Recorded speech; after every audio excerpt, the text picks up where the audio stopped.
I remember a man saying in one of our men's groups, he said, listen, our wives or our spouses, they're not looking for a reason to leave.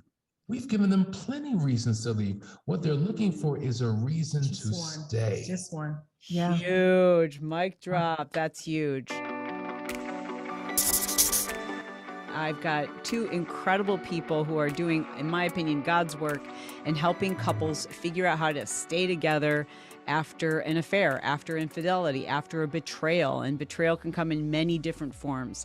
Today, we are talking to Danielle and Hasani Pettiford. And these are two folks who specialize in doing exactly that, helping couples come together.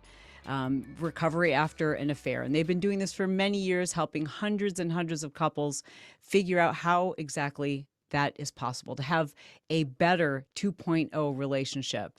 Today, we're specifically talking to them about those things the unfaithful partner needs to make happen, what they need to do, some of the biggest mistakes and pitfalls that they want to avoid, and those things that they need to do to improve themselves to make that transformation possible in their relationships.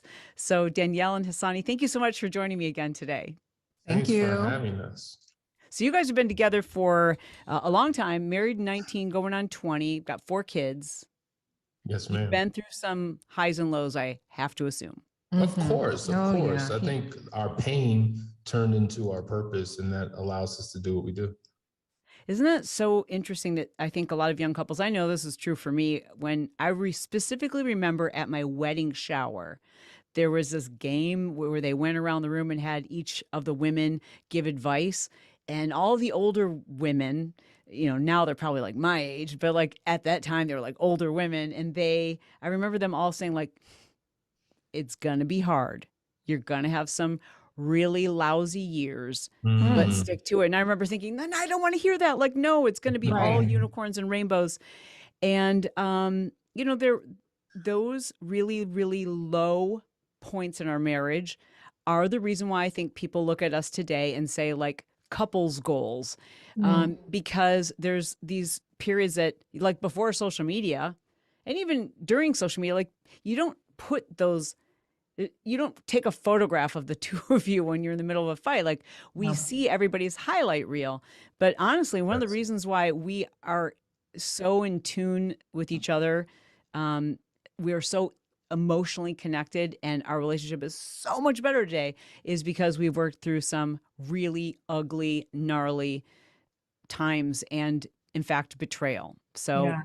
people who listen to or tuned in on my show, you probably are aware of the fact that I discovered that my husband had been gambling for like 10 years of our marriage. And when I did discover it, I first thought that there was infidelity going on. I was certain that he was cheating and I was ready to, I put on my investigator hat and I, did all the research and I saw all the phone numbers on um, a phone bill, and when they were 800 numbers, I thought, oh, well, this is must be a porn line. The secrecy, the behavior, the tension between us, the lying, the things that didn't add up, it all, in my mind, woman's intuition, I'm like, there's an affair going on here. But it was in fact a betrayal. And I think that anyone who's listening who's experienced betrayal, whether it is gambling or drugs or an affair, it's it's really difficult to move forward from that, but we often point at the unfaithful partner and we villainize them. And for my own personal experience, once I made the decision that I wanted to stay, I realized I couldn't. Why would he stay in a marriage if I was making him feel horrible? Like, why would he stay if all that I could dump on him was more pain and shame and embarrassment? Mhm. And like, what would be the motivation for him to change? Because as we know, people are motivated to change when they feel loved. And it was really hard to make him feel loved when I also wanted to pinch his head off. Mm. So I wanted to have you guys back on the show today to speak specifically to the spouse or partner who was the unfaithful one. And if you can share for us, what are some things, first of all, that we kind of need to understand and keep in mind when we're talking to the partner who was unfaithful? We did a last chance weekend, and there was a gentleman who began to share. And he said, you know what? It's not like I woke up one day and said, today is the day that I'm going to destroy my family. That wasn't my intention. I wasn't doing what I was doing because I wanted to end it, because I wanted to leave, because I wanted to cause hurt and pain. I was hurting on the inside and didn't know how to properly deal with my hurt, my pain, and my brokenness. And as a consequence, it resulted in bad behavior that destroyed the foundation of our relationship. And I think oftentimes, to your point, the betrayed spouse demonizes and vilifies the unfaithful partner. It's hard for both. Like, if I'm unfaithful, right, and you villainize me, I'm the villain, you're the victim. At some point in the recovery process, we have to remove those titles. Yes. Because if we don't, if you always look at me as the villain, then how can you develop intimacy with the villain? Why would you want to? Yeah. You know? And so there's so many men and women walking around with a tremendous amount of shame, because let's just take a person who's guilty of a crime. They've gone to jail, they've served time, they've gone to prison, then they get out. But once they get out, they're reminded constantly of what they did, and they're imprisoned even outside of the jail.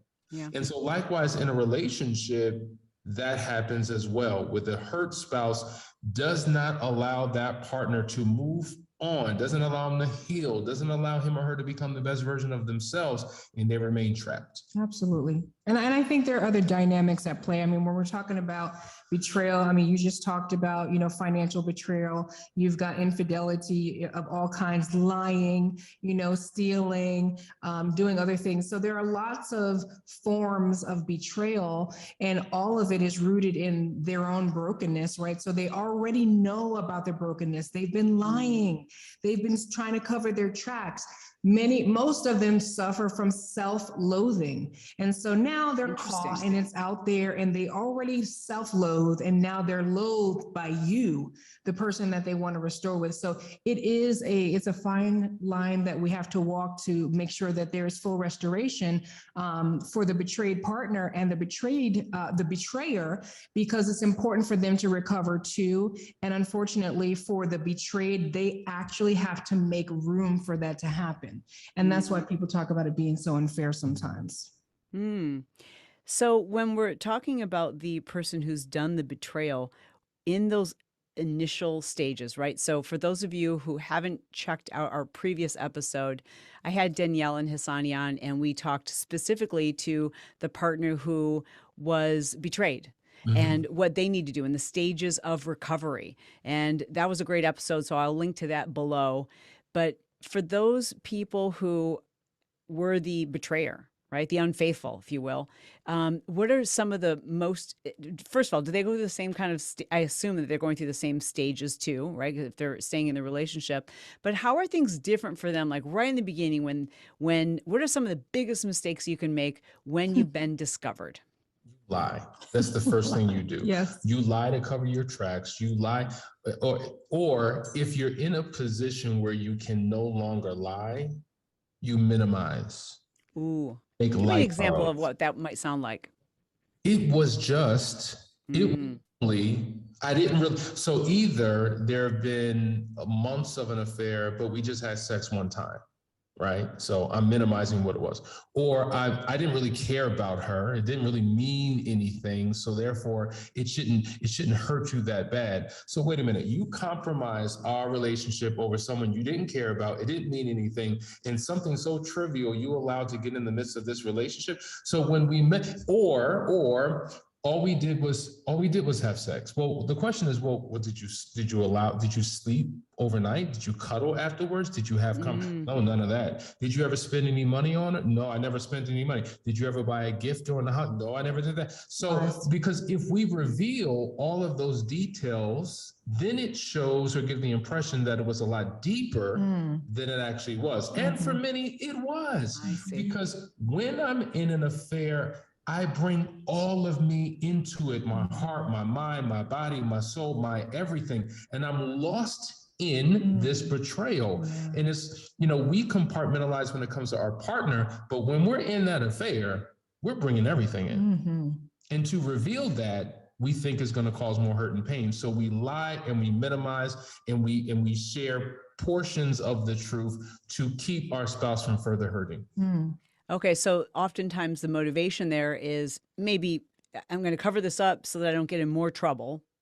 I'm going to cover this up because it's going to expose another lie, or I'm going to withhold information, which is also a form of lying, because I think it's going to cause more pain. Absolutely. But what does the unfaithful spouse need to recognize when it comes to withholding information that we think is going to hurt our spouse? Like we're doing it for good reason.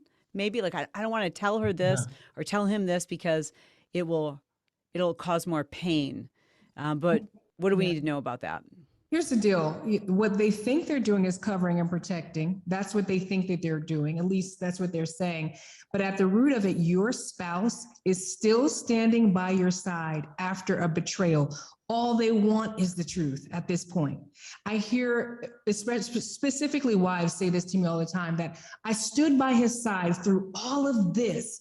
Do you think I can't handle your truth? Do you think that I don't already know?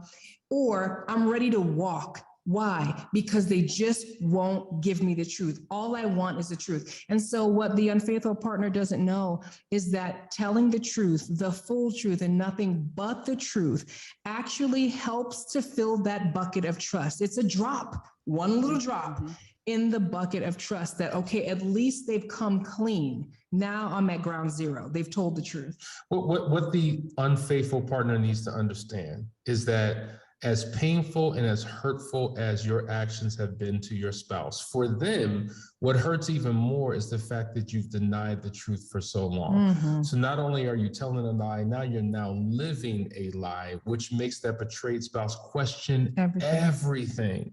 Everything. Yeah, I remember that. When you are in this position, right, where they have to just, you need them to disclose everything. Is it wise for the unfaithful partner to just vomit everything out, even details that I didn't ask for? Or should the unfaithful partner, should they wait to be questioned? That's a very good question. Well, let's go with that train of thought. I'll wait for the question to come. The fact of the matter is the betrayed spouse can ask you 10,000 questions. But the fact is, they don't know every question to ask. So if you only answer questions that have been asked, you may only know, that person may only know about 80% of what has happened, but they're still stuck because the 20% that hasn't been shared will help make sense of the 80 that has been. So in our full disclosure process, we prepare both the betrayed and the unfaithful for the conversation. We ask that the betrayed write down every question that they have, the facts of the affair and the feelings surrounding the affair. And then the unfaithful partner has to write what is called a written monologue, where you unpack the details of the affair from beginning to end. So in that process, he or she reads the letter, the written monologue, and then the betrayed spouse can ask any questions about that letter, and then they get to their prepared questions, and then the unfaithful has to answer those questions. It's more comprehensive because now we're a part of it, and we're here to help explain and re-articulate and repack what has been said so that they both come out feeling like, man, we got more out of this conversation than all the other thousands prior to. Yeah, without fighting. This is why it is so important. It's such a time saver. It's such an emotion saver to work with people like yourself who have a system that is proven that this process works. Because, I mean, for the average person who's experiencing this, you don't have a manual on how to deal with this, and as you've mentioned in our previous chat, it's not wise to talk to friends and family members about this, especially when you're at a state when you're most vulnerable and you're most hurt and you're most angry and you're most undecided. Yeah. Because they can't forget those things, and they have their own motives and their own beliefs, their own expectations for your relationship, and you can get some pretty potentially damaging advice, or people sharing your secrets that they have no business sharing them. So to work with professionals like yourself, I think, like I tell people this all the time, you're going to save time and money when you go to the expert. Like that's why we do what we do, right? And so I think that really makes sense to walk people through that process. What are some of the things that you have found most unfaithful partners have in common? Is there past trauma? Is there maybe in their own history parents who were unfaithful? Is there a lack of communication? Are there some common themes? I'm going to say you can run the gamut on that, meaning that yes and no, maybe so, maybe not, right? It could be of somebody from a perfect family, no issues, no trauma as a child. They're just cheating. They're acting out. What I have found is that a lot of times when someone has been with their partner since childhood, there is this developmental lag.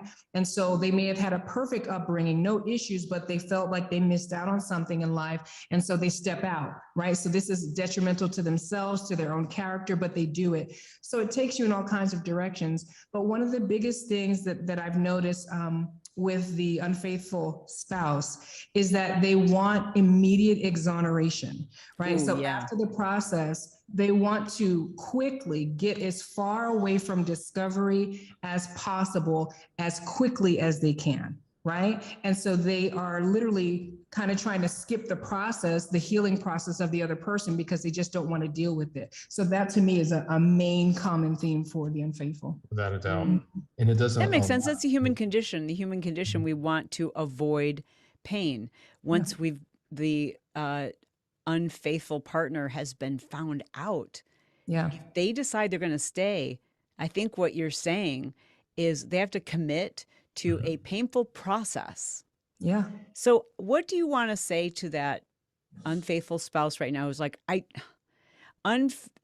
to commit to a painful process where I'm going to feel persecuted, where I'm going to feel shame, where I'm going to lose all of my rights, where I am going to feel emasculated or villainized if I'm the woman, or called these names, etc.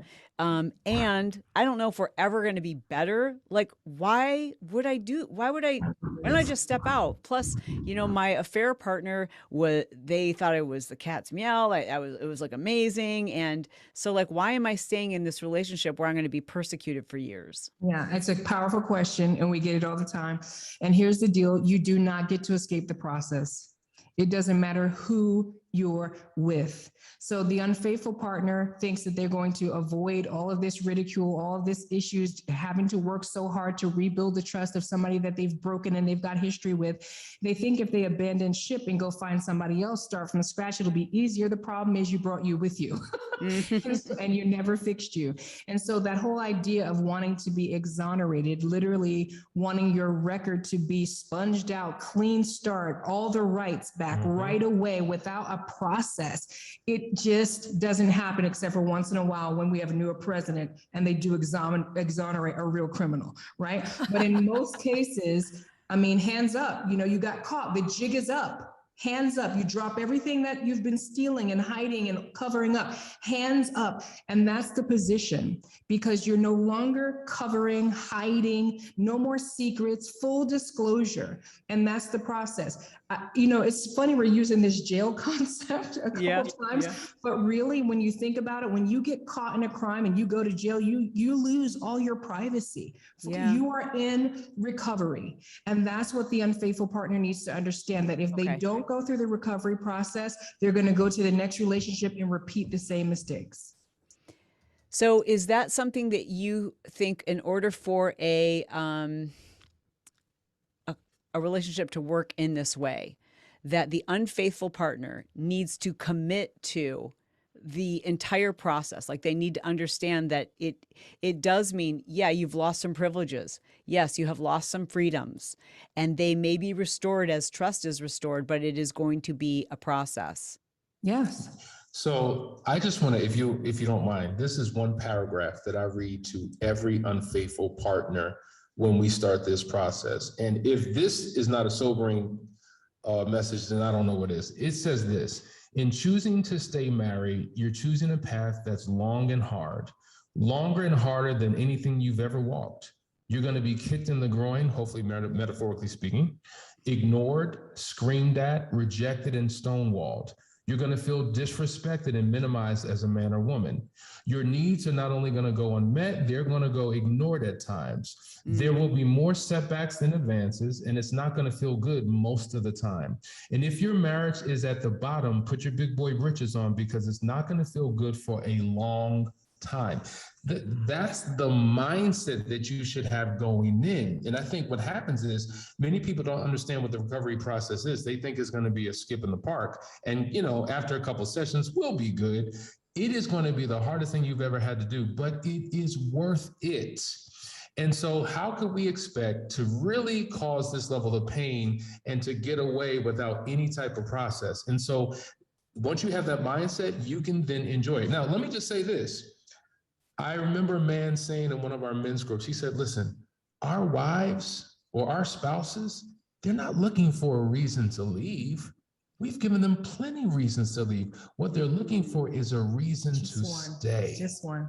Yeah. Huge mic drop. That's huge. Yeah. And if in showing up in honesty and transparency and willing to change behavior, that's what they're like. Give them a reason to stay. Because I'm here. I'm still here. I'm still willing to give you a chance. What are you going to do to keep me here?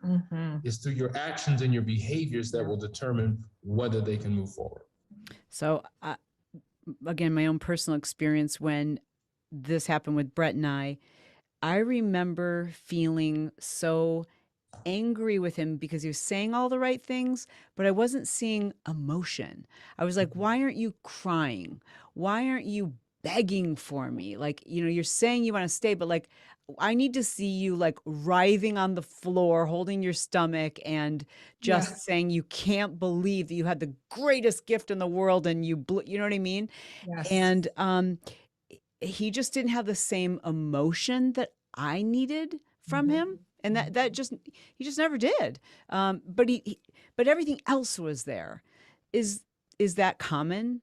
I'm so glad you said that. There's a book out there entitled Men Cry in the Dark. Wow. And oftentimes men do have a tremendous amount of emotions. When men get alone with other men in their own social space, they have conversations that they would never have in front of women. They pour out, they cry, they hold each other up in ways that you wouldn't even expect. There's a high level of vulnerability when they feel safe. And oftentimes men don't feel safe with their spouse because either there's a lot of pain that is being thrown at that husband, or their idea of what manhood and masculinity is doesn't allow them to peel back that layers and be emotionally naked and vulnerable with their spouse. And so that's why in this recovery process, when we get to trust building and effective communication, there are levels of intimacy that we walk spouses through so that they can share what's really going on the inside. I remember Danielle saying to me, until I really emotionally cried in front of her for the first time, she thought I was an android. She thought I was a robot. She thought I didn't care. Like you don't have a soul. Right? Yeah. Do you find that there are instances where a couple or a partner, I should say, is unfaithful as their effort to get out of the marriage? Like they wanted to be discovered. It was over for them long ago, and they just didn't have the balls to bring it to her attention or to his attention. And so testicular fortitude. That's right. They didn't have the testicular fortitude. That's my new line. I'm going to steal it. To come forward and just say like, this ain't working for me. So it's a form of, rebellion. Rebellion, or they're just sabotaging the relationship intentionally, intentional sabotage. One of our practitioners says they're cowards in essence. And so rather than having conversation with their spouse about the fact that they're not happy, they want to move forward, you're right. They will do things intentionally to sabotage the relationship, to force their spouse's hand. That's why they become very sloppy with their affair. So they will allow things to be seen, evidence, recordings, pictures. They'll leave it all out there because they want their spouse to do what they don't have the ability or capability to do for themselves. Yeah. In that situation, is it more likely than not that the couple will dissolve? That's not, well, here's the reality.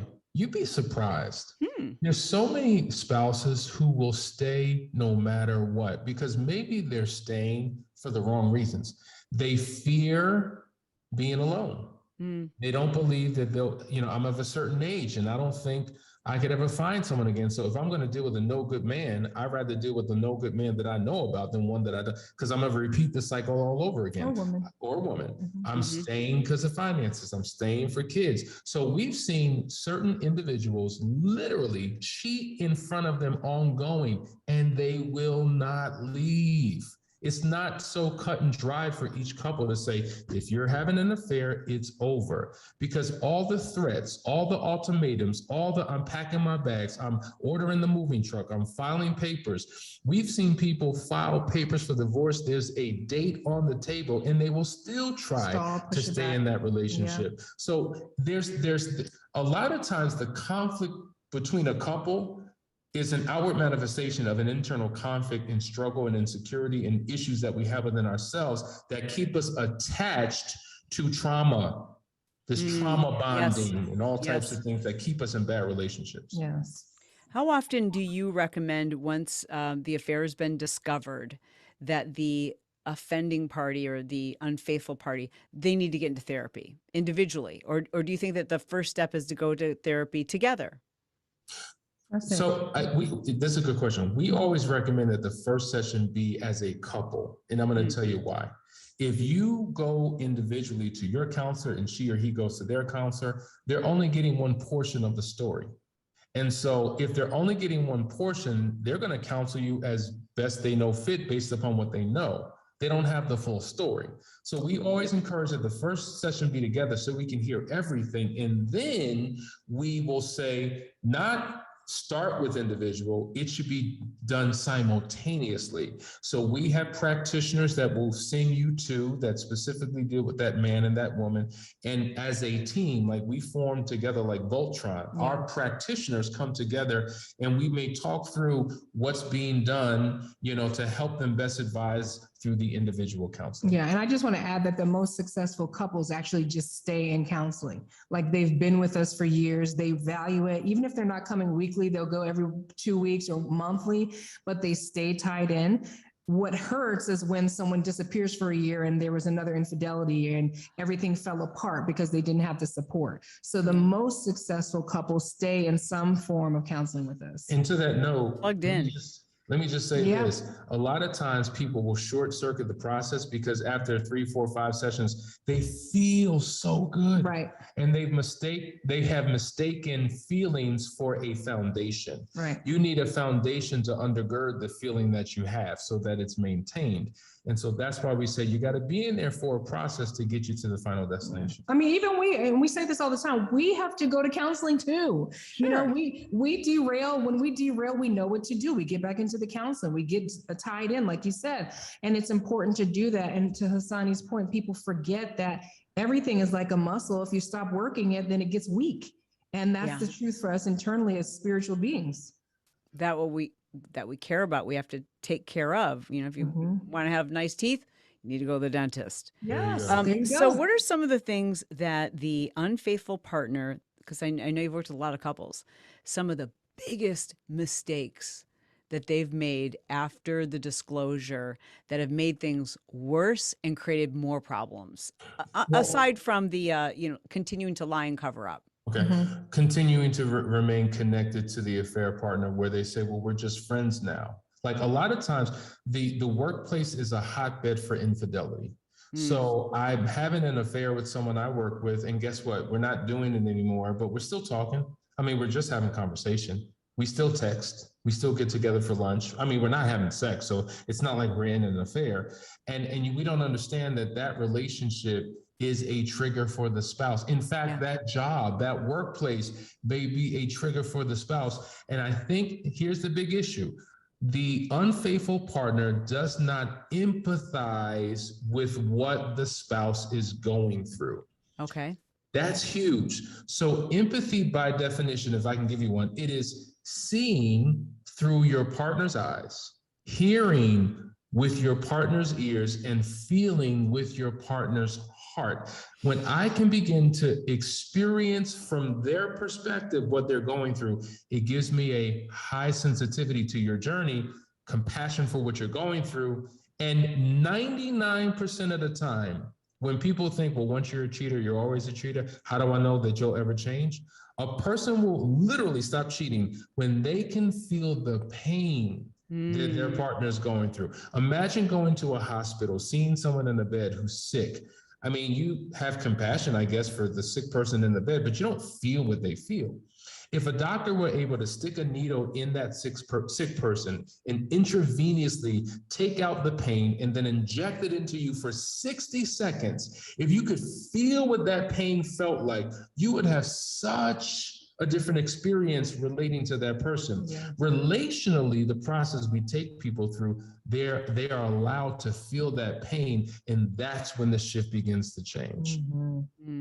What are some of the most damaging things that can be said by an unfaithful partner? Because obviously in our last chat, we talked about how it's not uncommon for the betrayed spouse to want to take revenge, to be spiteful and angry, and sometimes even violent. And not that we're condoning any of these things, but that's going to be coming your way, right? If you're the unfaithful partner. And at a certain point, you probably have to say, like, this is a human being and how much can they take? Yeah. Or it's like almost like an animal being backed into a corner. Eventually, when they're being attacked or cornered, they're going to bite. So what are some of the most horrifically damaging things that an unfaithful spouse or unfaithful partner needs to avoid at all costs? Blame of any kind. Any kind of blame is detrimental, because at the end of the day, these are choices that you made. And oftentimes the unfaithful partner will blame and say that you weren't sexual enough. I didn't have enough sex. I couldn't talk to you. You didn't clean the house. I didn't like the way you cooked the food, or a zillion other things, right? Blame is detrimental. 1000%. Now here's the reality. There are these relational patterns that can create a high probability for divorce or an affair, but the relational issues are separate from one's decision. It may have influence and created an atmosphere for me to make a bad decision, but I can't blame you for what I have done. I've got to take ownership for what I've done. And we say this, if I lined 10 people up and I took a lighter and lit it, and I force everyone to stick their hand out, and I put the flame under all 10 people, their reactions are going to be different. Yeah. Someone's going to scream, someone is going to cry, someone's going to ball up a fist and punch me, someone's going to sit in silence. Well, they're facing the same pressure. What causes them to react differently? Right. Once they face that pressure, what's in them is forced out of them. Right. And so oftentimes there's these inner issues that we've been carrying into the relationship, residue from the past, idiosyncrasies, inconsistencies, contradictions, faults and flaws. And when faced with that pressure, that stuff comes out of us. Yeah. So that's why that internal work is so critically important. So you take ownership for what you have done. Right. And I wanted to bring a little balance to that, because we never want anybody to think that anything that they did had anything to do with what the spouse did who was unfaithful, right? But of course, we all have our issues and our idiosyncrasies that we bring to the relationship prior to any unfaithfulness, right? Those things exist, but they exist mutually, right? So whatever hell I'm giving you in this relationship, you're giving me some other hell in this relationship, right? If I leave dirty dishes in the sink, you left socks on the floor. Whatever the idiosyncrasies are in your marriage, though they are valid, though they are frustrating, though they may piss you off, cause arguments, cause you to stop speaking, none of that is an influence in your decision to cheat, and we don't validate that. And that's why blame is so dangerous. Yeah. But when your spouse is lashing out at you, you're just taking a beating, right? Because I talked to couples who've gone through this, and, just the pain, and also like trying to get a reaction from that stoic partner, that partner who's just like trying to survive it. And maybe they're dissociating. I don't know, but they're they don't seem to be feeling the same level of pain, because how could they, that the betrayed spouse is feeling. And so the betrayed spouse is lashing out and saying these horrible things. And, at a certain point, what does the unfaithful partner have any rights in that regard? Like, what can they do to protect themselves? Because certainly they're in pain too. Absolutely. It's so funny you mentioned that. I just got a text earlier today from a unfaithful spouse who says, I need an emergency session with you because everything I do is wrong. Everything I try to explain is cut off. She's becoming physically violent. It's just too much. It's toxic. What do I do? I need help. And so this is why we reinforce the individual process that the unfaithful partner needs to go through. I think that the betrayed spouse oftentimes realizes they need help, but the unfaithful spouse oftentimes does not. And they think they could short circuit the process. And I just made a decision I wasn't going to do it again, so that should be enough, right? No, that is not enough. You need strategy. You need to know how to diffuse a situation. So we walk couples through how to create a safe environment, and when it is no longer safe, how to back away, okay, and establish rules so that when things happen, you don't feel abandoned or rejected by me because I have to walk away. Because if I engage in this, it's going to go from bad to worse and from worse to even destructive.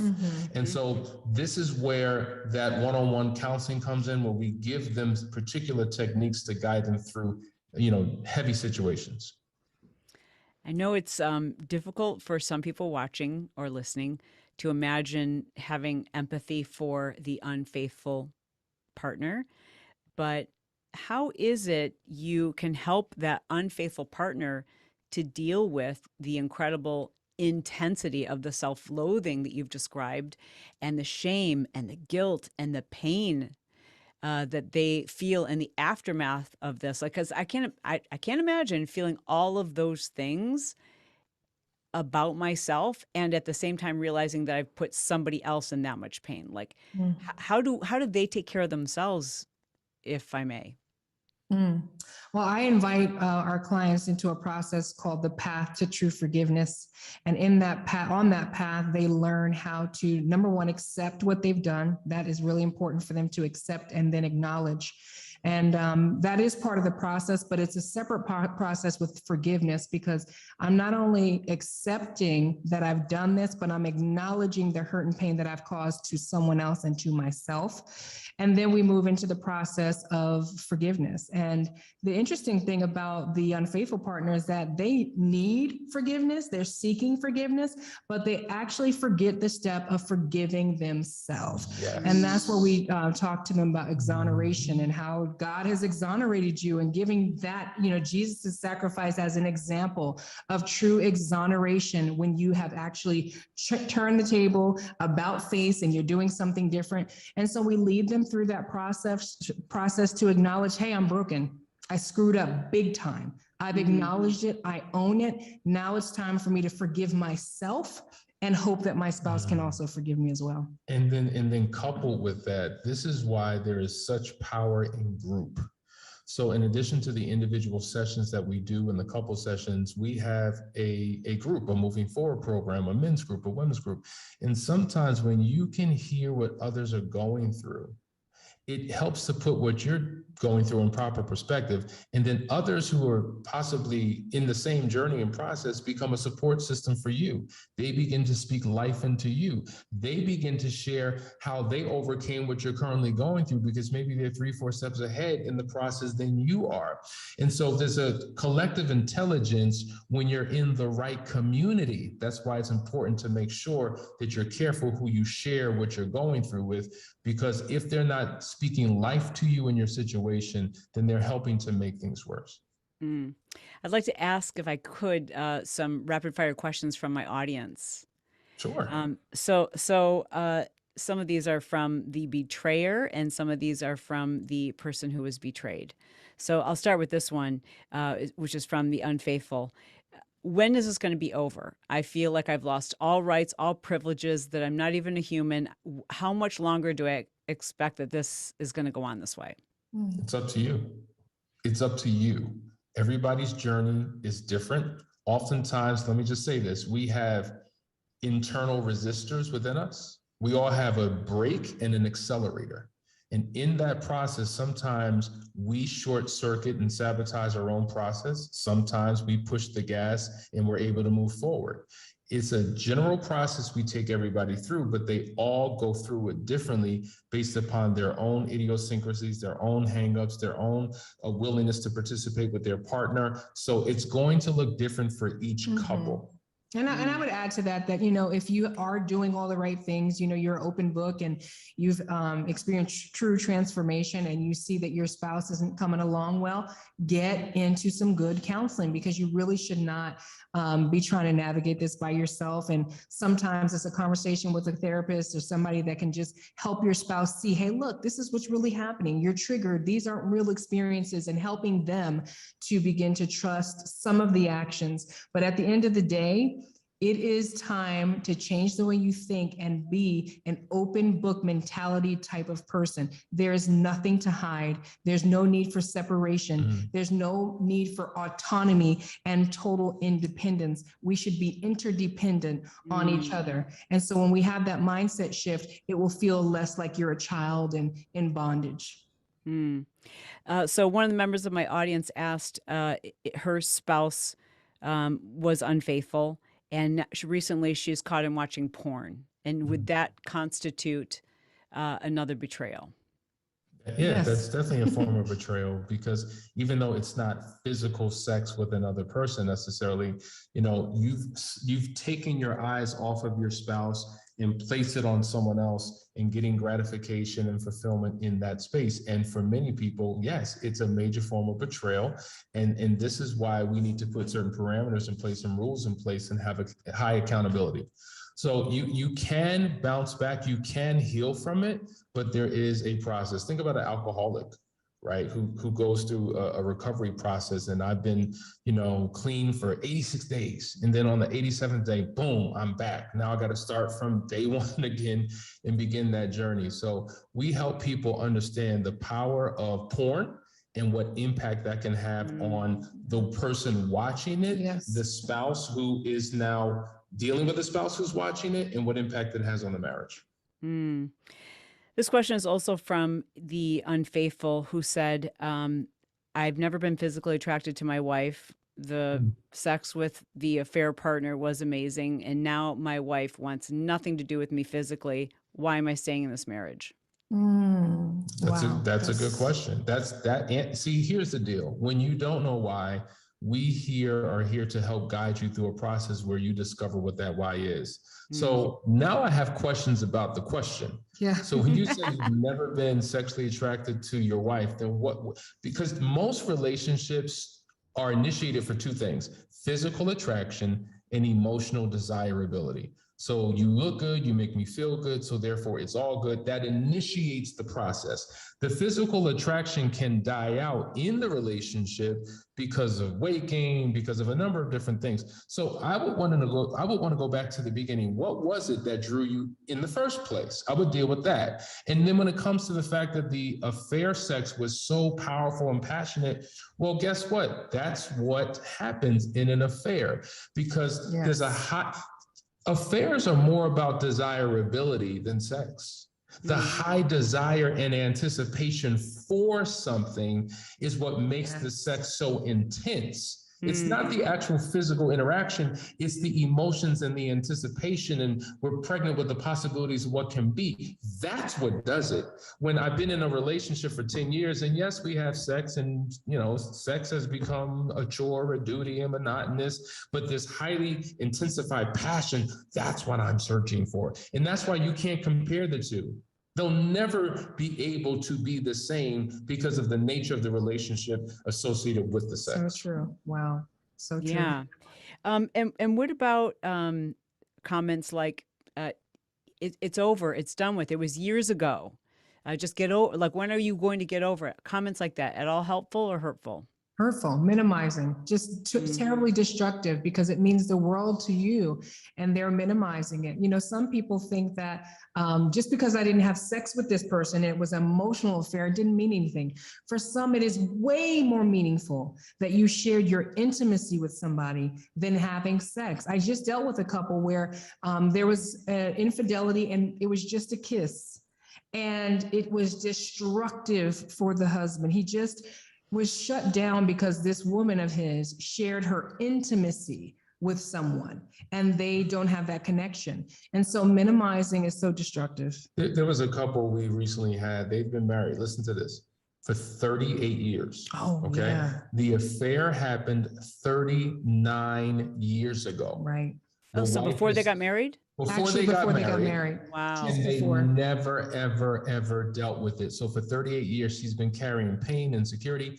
And then they came and did an intensive with us and was finally able to go through the appropriate process to have that release and healing. So just because it happened 10, 20, 30 years ago, if you've never effectively dealt with it and just suppressed it and buried it and moved forward, trust me, it will creep up and become a part of your dialogue and conversation. And she actually wanted him to go ahead and send that letter, that closure letter. Yeah. 39 years later, Mm-hmm. she still needed him to send that letter to cut it off. Wow. Oh, so to send a letter to the affair partner? Yeah, that's one of the steps we take you through that ends the affair. Because a lot of times there's a new term called ghosting, where I'm just going to ghost and disappear, or I'm going to change my number or block the person. But to me, that's not actually confronting the situation and ending it. And there's a closure process that we take every unfaithful partner through to finally end. It's called the no contact contract, where you end that relationship, cut off all forms. And because what happens is when we leave a crack open in the window or the door, sometimes it gets slipped right back in. And so if that person ever reaches out to you, there's got to be full transparency with the spouse where you make them aware of what's happening. Because what happens is, oh man, she reached out to me. Let me just delete it and hide it and not tell my spouse. And somehow they find out. And then they feel further betrayed because, well, what else did you delete? What else are you not telling me? It just unravels the entire process. Also from the unfaithful spouse, wanting to know how specifically to talk about the things that were a problem in the relationship prior to the affair happening, because they feel like they don't have the right to have any complaints or any suggestions, or, because it feels like they're, again, placing blame or making an excuse for why they had the affair. But yet there were these things in the relationship that weren't going well. There's a 3-pronged process that we walk couples through. We focus on the marital recovery, the individual recovery, as well as the affair recovery. So we've been talking affairs all day, right? But in order to reestablish a healthy, mutually beneficial, long-lasting relationship, we have to deal with what was. And in dealing with what was, we have to deal with these issues that have caused us to be in a dark place. And separate from the affair, this is what we were going through. So let's build a healthy foundation by going through a comprehensive exercise we take them through to resolve those unresolved issues.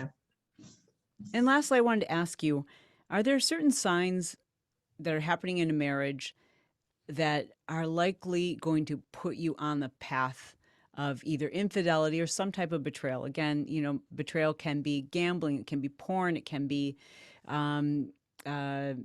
alcohol, it can be an affair. But are there certain things that when they're happening in a relationship, if you don't address them, you're headed for disaster? I think one, and you can certainly share any others, the biggest common denominator between all couples when there's been an affair or any type of betrayal is time. Time is a major issue. When couples, think about it, most couples spend more time together before I do than after I do. Yeah. Even though we moved in together and now we're living life together, The relationship now has become the last thing on our list of priorities, because now it's about work and extracurricular and the kids and ministry and time with my boys or with females. And we'll squeeze some time in, I guess, at some point to date and to have a conversation. And we starve out the relationship and prioritize everything else. And that leads to an emotional disconnect. Yes. So couples oftentimes go from being soulmates to role mates, to roommates, and in some extreme cases, cellmates, where they feel trapped in a marital prison with their spouse. Wow. And so a time-starved marriage will fuel betrayals with people outside of that relationship. So when you say time, does this actually mean like time spent together, or are there people who are in the same household and they're together, but they're not spending time together? Does that make sense? Both. So there's a difference between quality time and physical proximity. So if Danielle and I are on the couch and she's watching TV and I'm scrolling through the phone, we're physically in the same space, but we're in two different worlds. We're not connected to each other. We're connected to the outside world. That's one thing. But then you have couples where they're working different shifts. Right? So they're coming and going like ships passing in the middle of the night. Or maybe one's in the military, or maybe they live in different states because of work or because of circumstances. Maybe the only time they see each other is on Sunday afternoons after 4 o'clock, because their entire schedule. I mean, this happens more than you can imagine, where they have been starved out of time, which can literally deaden the relationship within the marriage. And they build bonds with others, and that's where it happens, when they're building bonds at work and with friends and other people. Mm-hmm. You know, I think we're probably on the same page here, but I assume that we're in agreement that when that's happening, and it's happening, you don't deny it, that's when it's time to get into therapy. And even if your partner won't go with you, it's important that you just start working on yourself, because if you wait, then you are heading for disaster. You are waiting for that rock bottom. And sometimes people can't recover from that. Sometimes it's just, you can forgive, but you can't forget, and the pain is too much to keep the relationship together.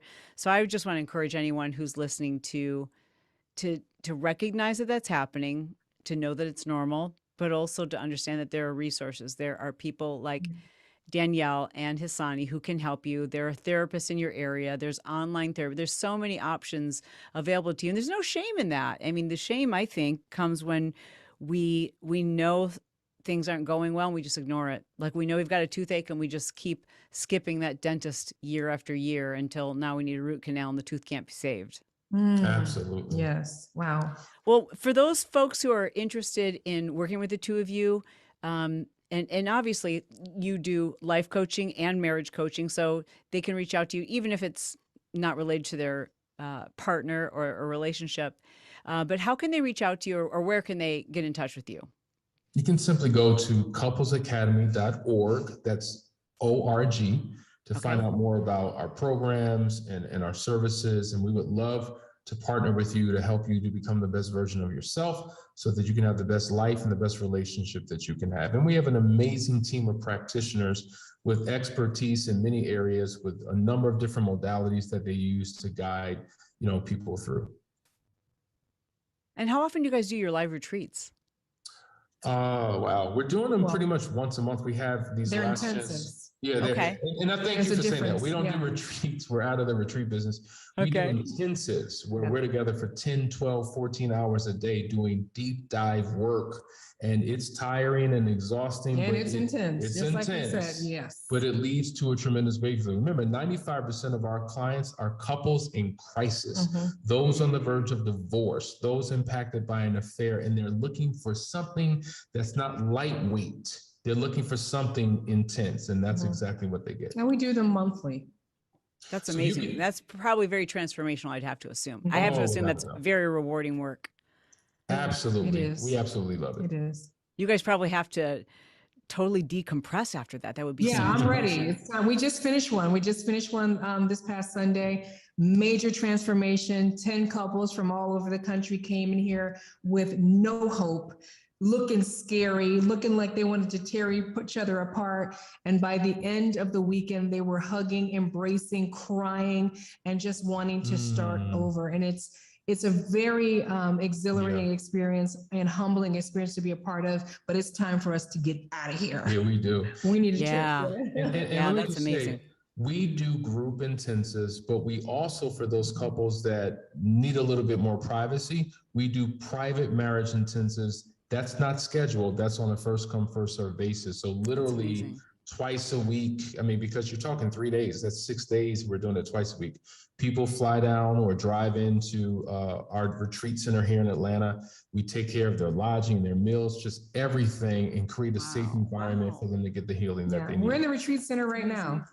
That's awesome. That's amazing. Well, thank you guys so much for sharing your knowledge, and the work that you do is so purpose driven. I can't thank you enough for the work that you do and for sharing your knowledge here on the Chalene Show. And I just encourage people to check you guys out on YouTube. And of course, below in our show notes, we'll have links to everything that we talked about.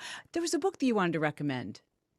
Oh, yeah. Well, we have a book called The Audacity of Marriage, 10 Principles to Lifelong Partnership. I love you can it. get that on Amazon.com. That's awesome. And there was another book you suggested that men read. Yeah. So this is a phenomenal book for men. What radical husbands do, 12 steps to win and keep your wife's heart. Phenomenal it is book. recommended reading for every male who walks through our office. And female. I mean, I've had some of the ladies read it and they've taken so much out of it too, because they are unfaithful women. So sure. Excellent. Well, again, thank you so much, guys. I really do appreciate it. Give them some love below in the comments, guys. Be sure to write a review for the show if you enjoyed it. And don't forget to subscribe. Again, thanks so much for being here, guys. I so much appreciate the work that you do. Awesome. Thank you. Thank you.